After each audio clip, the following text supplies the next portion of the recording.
Indonesia on Sunday imposed curbs on public transport ahead of the annual exodus to home villages that marks the end of the Muslim fasting month, in a bid to slow the spread of the coronavirus in the world's fourth most populous country.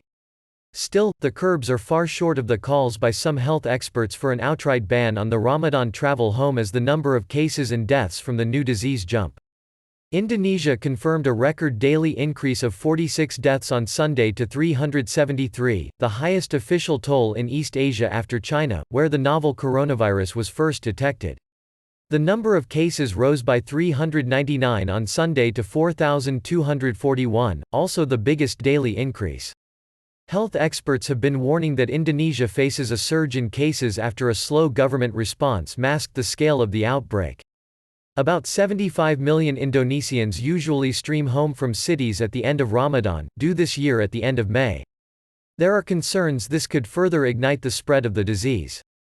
Public buses, trains, airplanes and ships will be allowed to fill only half their passenger seats, under a new regulation that also limits occupation of a private car to just half the seats, while a motorcycle may be ridden only by one person.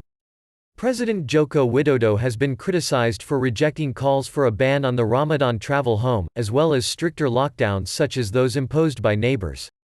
Widodo has instead sought to persuade people to stay put by expanding welfare programs. He has opted for widespread social curbs in some areas, letting local authorities decide on closures of schools and offices, and bans on mass gatherings. Indonesian authorities have ramped up testing in the past week with more than 27,000 people checked for the virus as of Sunday, up nearly threefold in a week. This shows we are being serious in looking for positive cases in communities, Ahmad Yuryanto, an Indonesian health ministry official, told a televised briefing.